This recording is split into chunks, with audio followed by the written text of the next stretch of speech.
सेबी ने अभी एक म्यूचुअल फंड वालों के लिए एक नया सर्कुलर लॉन्च किया है। सेबी ने बोला कि जो आपके जो इंडियन म्यूचुअल फंड्स हैं वो ओवरसीज़ म्यूचुअल फंड्स में भी पैसा लगा सकते हैं, बट उसमें कंडीशन ये है कि ओवरसीज़ म्यूचुअल फंड वाले अपनी जितनी भी उनकी एसेट्स का एक्सपोजर है उसका मैक्सिमम उनका जो मैक्सिमम एक्सपोजर है इंडियन एसेट्स में 25% से ज़्यादा इंक्रीज़ नहीं होना चाहिए।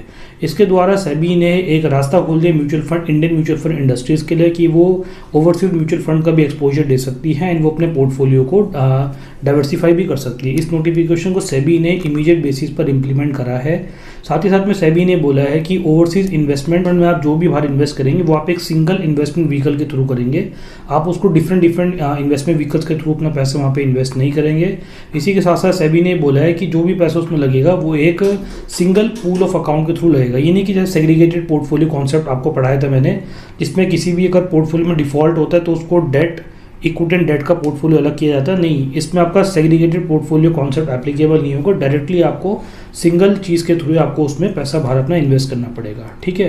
साथ ही साथ सेबी ने इसमें एक चीज़ और बोली कि Indian mutual fund and overseas mutual fund के बीच में किसी प्रकार का कोई भी कॉन्ट्रैक्ट एग्रीमेंट नहीं किया जाएगा उनके कॉन्फ्लिक्ट ऑफ इंटरेस्ट को रिजॉल्व करने के लिए, ताकि फ्यूचर में उनके कॉन्फ्लिक्ट ऑफ इंटरेस्ट को लेकर कोई भी दिक्कत परेशानी ना पैदा हो। सिर्फ एक ही कंडीशन है कि मैक्सिमम जो उनका एक्सपोजर है 25% तक का ही उसके अंदर होना चाहिए। सेबी ने इसमें एक चीज़ और बोली कि अगर 25% की लिमिट जो है कभी भी ब्रेक होती है ओवरसीज म्यूचुअल फंड के द्वारा तो उनको इसमें 6 मंथ्स का टाइम दिया जाएगा। जब से मतलब इन्फॉर्मेशन पब्लिक हुई वहाँ से उनको 6 मंथ्स का टाइम दिया जाएगा कि या तो उसमें अपने पोर्टफोलियो में रीबैलेंसिंग कर ले या फिर इंडियन म्यूचुअल फंड वाले उस चीज़ को ऑब्जर्व करके जो भी रिक्विजिट चीज़ है वो उसमें कर सके। जिस समय के लिए लिमिट ब्रेक हो रही है उस समय इंडियन म्यूचुअल फंड जो ओवरसीज म्यूचुअल फंड में पैसा अपना इन्वेस्ट नहीं कर सकती, बट जैसे ये लिमिट 25% से कम की आ जाएगी तो दोबारा से इंडियन म्यूचुअल फंड वाले जो है ओवरसीज में पैसा अपना इन्वेस्ट कर सकते हैं। तो गाइस यही था इस वीडियो में।